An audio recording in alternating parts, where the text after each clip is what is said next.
तो एक बार किसी टीचर ने पूछा था कि किसको क्या करना है, तो सबने हाथ उठाया था कि मुझे आईआईटी जाके इंजीनियरिंग करनी है। फिर मुझसे टीचर ने पूछा तो मैंने बोला कि मुझे आईएएस बनना है। तो मैं सोच रही थी कि मेरा पीडीएफ में कहीं भी नाम आ जाए, 300 200 ऐसी रैंक आ जाए, मैं चुपचाप बैठी रहूँगी घर में। और ऐसी रैंक आ गई कि अब बिल्कुल इतना सारे लोग आ गए कि नमस्कार, गोरखपुर लाइव देख रहे हैं आपके साथ मैं हूं नीतीश गुप्ता। आज यूपीएससी का रिजल्ट आया है और उसमें गोरखपुर की नौसीन ने 9वीं रैंक हासिल की है पूरे देश भर में।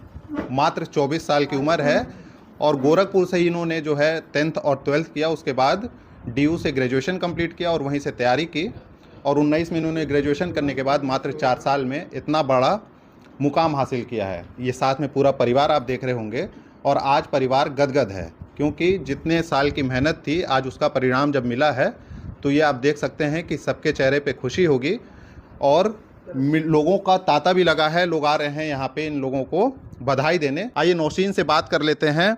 नौसीन जी, आपने जब यहाँ से 10th 12th रैंपस से कंप्लीट किया, पहले से कुछ दिमाग में था कि हमें आगे क्या करना है? क्योंकि आज मैं सवाल इसलिए कर रहा हूँ क्योंकि आप 24 की उम्र में इतना बड़ा मुकाम हासिल की हैं कि जिस समय लोग एम ही नहीं क्लियर कर पाते कि उनका एम है क्या। जी, मुझे याद है क्लास 11th में जब सबने साइंस लिया हुआ था, तो एक बार किसी टीचर ने पूछा था कि किसको क्या करना है, तो सबने हाथ उठाया था कि मुझे आईआईटी जाके इंजीनियरिंग करनी है।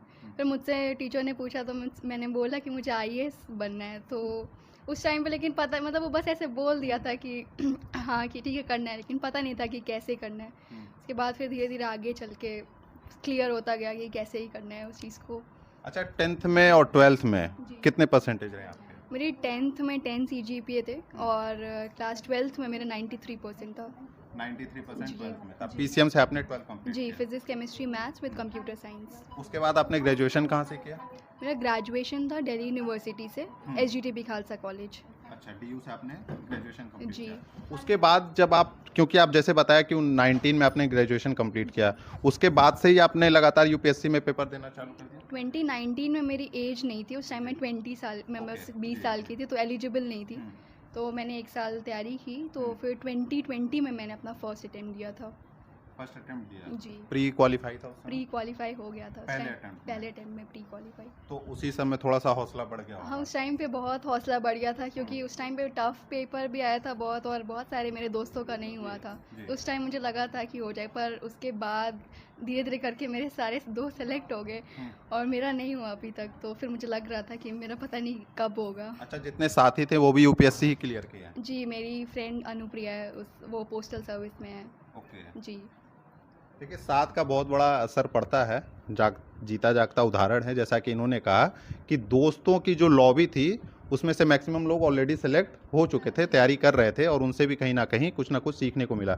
अच्छा, जब आप वहाँ तैयारी कर रही थी और ये जब आपने इस अटेम्प्ट में यानी जब इस बार का पेपर दिया, क्या लग रहा था? मतलब हर बार की तुलना में इस बार का पेपर देते समय कितना कॉन्फिडेंस था? क्योंकि मेरा 2 बार मेंस नहीं हुआ था पहले 2 अटेम्प्ट में, तो मैंने जब इस बार मेंस दिया और मेरा सब अच्छे से कंप्लीट हो रहा था, पेपर हो रहा था, मुझे लग रहा था हाँ, इस बार बहुत मतलब किया है, अच्छा किया है, बेहतर किया है। पर क्योंकि कट ऑफ इतना ज़्यादा था जनरल का, तो मुझे पता नहीं चल पाया था कि कितना अच्छा किया है। मुझे इतनी उम्मीद नहीं थी कि मेरे 800 प्लस कुछ ऐसे नंबर आ जाएंगे। मतलब ये उम्मीद था कि हाँ अच्छा हुआ है, हाँ, ये लेकिन पता था कि मैंने पहले 2 अटेम्प्ट से बहुत अच्छा किया है इस बार। हाँ। कितना जंप होता है, कितना नंबर का 100 नंबर बढ़ते हैं, 200 नंबर बढ़ते हैं, ये नहीं पता था। अच्छा, 9वीं रैंक का ही इतना ये था कि हाँ मतलब टॉप 100 टॉप 50 भी नहीं, आप तो टॉप 10 में हैं, ये उम्मीद थी? नहीं, बिल्कुल उम्मीद नहीं थी। मैं सोच रही थी कि मेरा पीडीएफ में कहीं भी नाम आ जाए, 300 200 ऐसी रैंक आ जाए, मैं चुपचाप बैठी रहूँगी घर में। और ऐसी रैंक आ गई कि अब बिल्कुल इतना सारे लोग आ गए कि इतना सारे मतलब छुप ही नहीं सकते इस टाइम तो। अच्छा नौसीन जी, बहुत बड़ी जिम्मेदारी मिलेगी आगे आने वाले समय में। फिलहाल अभी आप जाएंगी, ट्रेनिंग करेंगी, एक अलग इन्वायरमेंट मिलेगा आपको। आपके घर में भी छोटे होंगे, कुछ लोग बड़े होंगे जो तभी भी तैयारी कर रहे होंगे या पढ़ाई कर रहे होंगे, जो छोटे होंगे उनके लिए क्या मैसेज है? और फिर जब तैयारी करके आप जब कहीं पोस्टिंग आपको मिलेगी पहली, आपका पहला मोटो क्या रहेगा लोगों के लिए? मेरा मेरा सब आप रिस्पॉन्सिबिलिटी पूछ रहे। हाँ। मैं यही कोशिश करूँगी कि मुझे जितनी वैल्यूज़ मिली हैं हर जगह से ड्यूरिंग दिस एग्ज़ाम और may be from my parents, so I will carry that in administration also. तो मैं कोशिश करूँगी कि पूरी न्यूट्रलिटी और इम्पार्शियलिटी से सारे सेक्शंस ऑफ सोसाइटी के लिए मैं काम करूँ। अभी आपको, क्योंकि आप लड़की हैं, अभी आपको क्या लगता है कि अभी, क्योंकि जैसा लोग कहते हैं कि अभी भी लड़कियों के साथ पार्शियलिटी होती है या कुछ जगहों पे अलग अलग चीज़ें देखी जाती हैं, आप इस क्षेत्र में क्या काम करना चाहती हैं आगे?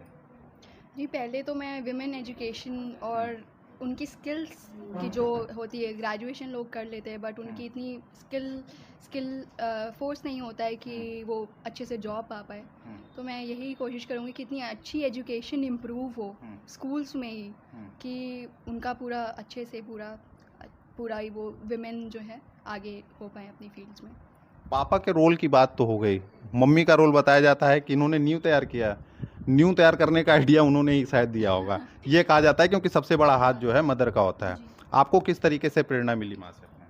ये मम्मी ने हर एक चीज़ पे, सारे फेलियर्स पे मैंने मतलब प्री स्टेज तक भी फेल किया है और बहुत आसान एग्ज़ाम्स का भी फेल किया है। तो उस टाइम पे जब मम्मी ने मेरे पे पूरा भरोसा दिखाया था कि ये नहीं कि तुमसे नहीं होगा, ये नहीं होगा, तो ये तो हमेशा से सपोर्ट रहा। और उसके साथ साथ मैंने अपनी मम्मी से ये सीखा कि किसी भी चीज़ को एकदम पूरे मन से करना, अपना पूरा 100% देना, वो चाहे कोई भी घर का ही कोई भी छोटा भी काम हो तो उसको पूरे दिल से करना, पूरा 100% देना। तो ये मैंने अपने मम्मी से सीखा।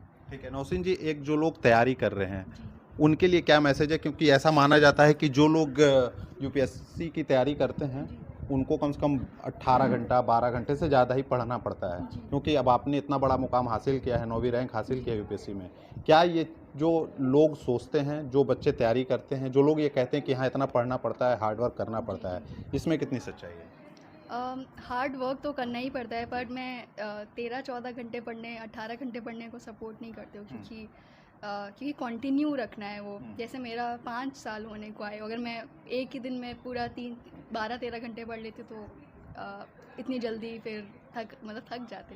इसलिए 8-9 घंटे, 7-8 घंटे ऐसे, जैसे तो आपका टारगेट है। जैसे एग्ज़ाम पास आ रहा है तो फिर ज़्यादा पढ़ना होता है। रिफ्रेशमेंट के लिए आपने क्या किया? रिफ़्रेशमेंट मेरा जामिया आर्ट्स से में तो मैं बर्थडे पार्टीज़ हो गई, दोस्तों के साथ घूमना, उनसे बात करना, और मेरी ये यही जरूरी रिफ्रेश। भी है। हाँ, हमारा एक टाइम होता था 5 से 6 हम लोग जाते थे, चाय पीते थे वहाँ पे, पूरे टाइम पे ऐसे एग्ज़ाम की कोई बात नहीं, पूरा आराम से मज़े से बात करके ऐसे फ़न करते थे। चलिए, बहुत शुभकामनाएं आपको।